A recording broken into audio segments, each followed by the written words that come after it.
In this episode, I reflect on a day where I watched a man die getting my morning coffee.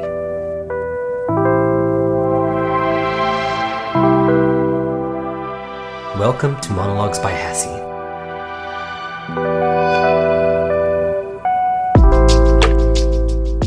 The day was Wednesday, the 10th of September 2025, and I remember that morning being cold and wet.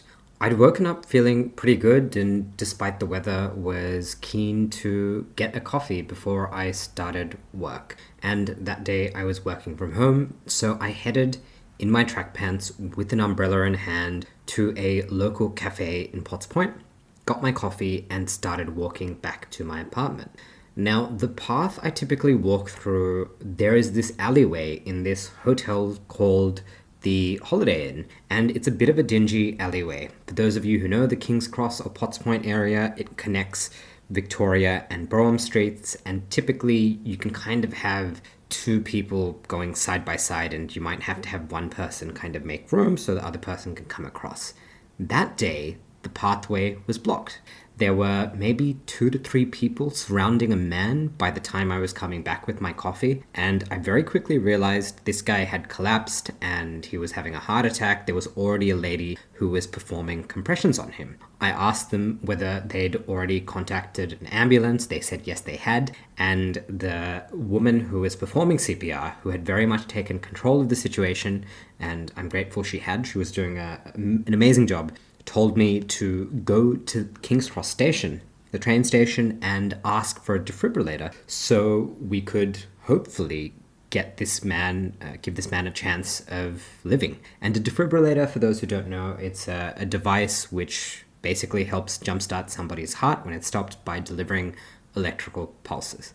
And so I dropped my coffee and my umbrella. I put it to the side, and here it is raining, and I now have this mission, I have this purpose. I'm off to the train station, and I remember running down the train station, finding some train guard station attendants, the staff who worked there. I found them, and I explained to them what was happening. I said there was a man upstairs collapsed and people were giving him CPR. I said, we need a defib, a defibrillator, immediately, brought to this man. I said, can I get your defibrillator so I can take it up to him? And they were a bit confused, hesitant. They were wondering whether it was inside the station. Well, I explained to them it's not inside the station, but the walkway is maybe 10, 20, 30 meters from where the station entrance is. So it's technically not part of Sydney trains, and they were hesitating a bit. I remember they kind of realized that, somebody's might be having a heart attack or an incident. They're outside, they're collapsed on the ground, but they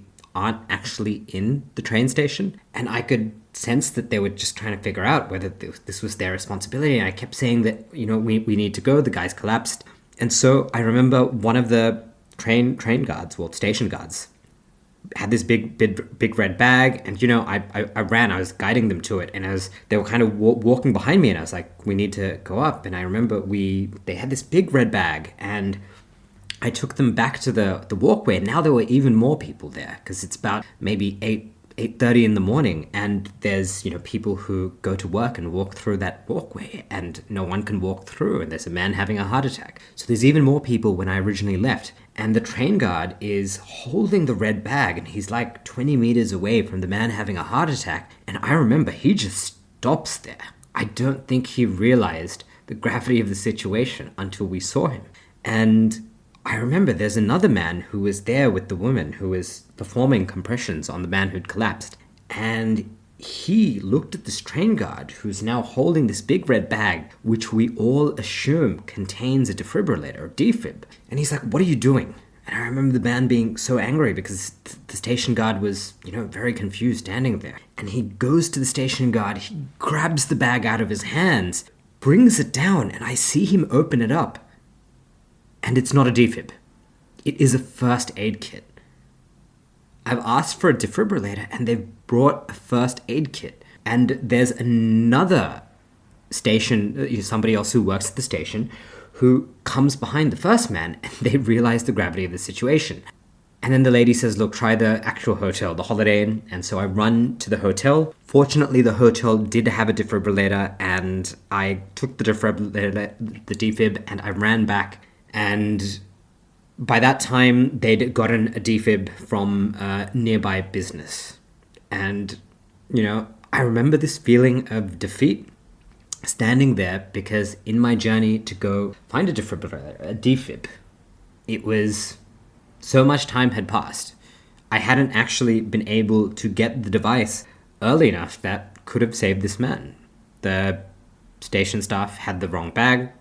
Maybe I didn't communicate the gravity of the situation. But I remember there in the rain, just feeling very, very defeated, and feeling so bad for this man who was on his way to work. He had like a messenger satchel. He didn't look particularly that old, which was the other interesting thing. He might have been maybe in his early 40s, early to mid 40s.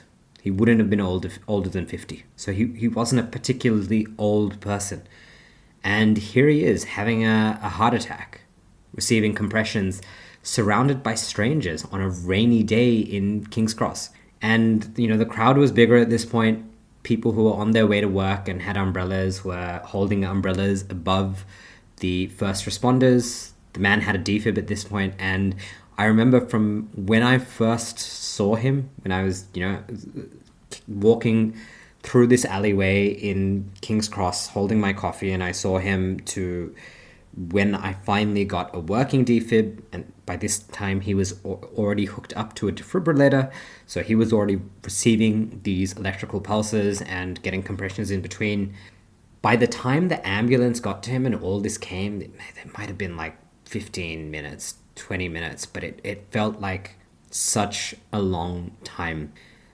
And it's one of these things where I'm not in a line of work, fortunately, where I see people die on a regular. I don't see people die, and I'm very grateful for that, because I think it takes a special category of people to see this on a day-to-day basis, right? People who work in healthcare, who are first responders, they see this on a regular basis. So there's potentially a level of being able to cope or deal with these things, and maybe a certain level of desensitization. But here I was, hoping to have a nice start to my morning and write some code as a developer, right? As somebody who works, on a computer, who uses a keyboard for a living, and I witness a man. Honestly, I don't think that guy made it. Now, he could have made it. He did get into an ambulance, but it didn't look particularly hopeful. And I remember that situation, and yeah, just that feeling of kind of helplessness, of maybe not knowing the right things to do. And it definitely made me think, number one, this guy looked young, and here he was, like, lifelessly on the ground, right? And his only chance for life is relying on the knowledge, care, and urgency of the strangers who bumped into him in this alleyway. And yeah, it was just the fragility of life. I think you realize how temporary things are, and that you could have your last day on your way to work. But then there was also a part of me that looked at the woman who was coordinating that, and I thought to myself, man, even this, I'm sure that woman had an incredibly tough day, because she was the one doing compressions and who was directly involved in attempting to preserve this man's life after he collapsed, and potentially knowing that he might not have made it was probably a very hard thing. But she should be very proud of herself, because she knew what she was doing. She was telling those of us who were bystanders to go do things, to get the defib, right? And that potentially might have kept that guy alive. And you can't, in first aid situations, you can't always guarantee that your actions are going to be successful, but really your goal is to prolong somebody's chances of making it until medical professionals, until the paramedics can come and start their jobs. And so I think she did an amazing job And for me, that happened, and by the time I picked up my coffee and my umbrella, I was wet and the coffee was cold and the ambulance had come and, this guy was off. And it would have been half an hour, 40 minutes after I originally left my house. I only intended it to be this kind of 10-minute walk where I got a coffee and came back. But I went back to work that day, didn't really talk about it too much. I think work was a nice distraction. I got to write some code. I got to go about my day, but there was this sense of lingering shock. And I remember that evening, almost inspired by that woman, I booked a first aid course. And I told my boss, I think I had a one-on-one with one of my managers, and I actually told him, hey, look, I saw this guy die. I booked a first aid course. I'm going to do it tomorrow morning. I'm going to be late to work. And I just realized I've got to do that first aid course. The last time I did a first aid course would have been, I think, prior to that moment, back when I was in university. It was something I did so I could have applied to be a camp leader. And so, if you had a first aid certificate, you were a more attractive candidate to be a camp leader. So I did it back then. But I realized the importance of having that skill set, being able to be a first responder and just having some basic first aid skills, being able to give CPR. It's just something I hadn't really thought of. So that was my own kind of stress response to seeing that, was to go learn. And I'm glad I did that. It is important because I have to think back. There's probably times in the future where I am going to encounter a situation like that again. And inspired by the woman who was there, who is coordinating all of us, I think if I had to be in her shoes again, I'd want to make sure I do half as good of a job as a first responder, as the person giving CPR, making sure that people get a defib. She did an amazing job, so I think that was my kind of takeaway, my inspiration to go and do that myself. And then, just it really makes you think about the fragility of life. This guy was young. He was on his way to work. I don't know if he had a family. I don't know if he had kids. I know nothing about this man, but it was fascinating to see that, maybe 20, 30 meters before he walked into that alleyway, he would have been maybe whistling along on Wednesday morning in the rain off to work. And all of a sudden, he's lifeless on the ground, soon to be receiving CPR by people, hooked up to a machine that's hitting him with electric shocks. And so that was the day that I saw somebody die. It made me definitely reflect about how I think fragile life was, but also the importance for those of us who are around to actually go out and do our first aid training. So my prompt to those of you who just happen to listen to this episode today, well, there's a two-part prompt. I think as individuals, look after yourselves, but also enjoy your lives. You don't know when your life is going to end, and this is not necessarily to say go be hedonistic, but I think it's to find the beauty in the small things, because you don't know when your last day is going to come. It could be on your way to work.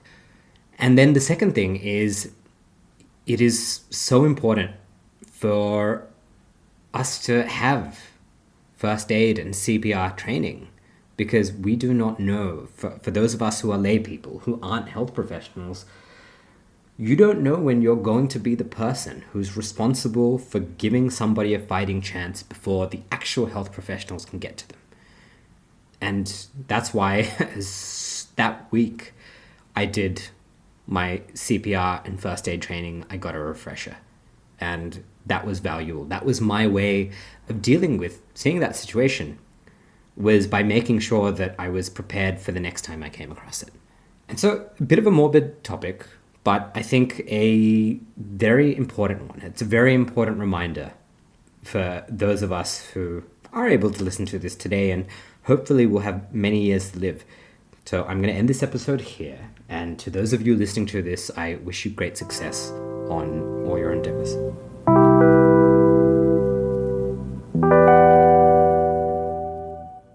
You've just made it through another episode of Monologues by Hassie. It brings me great pleasure to know that you made it to the end. To listen to more episodes, subscribe on your favourite podcast app or visit monologuesbyhassie.com. Thanks for swinging by.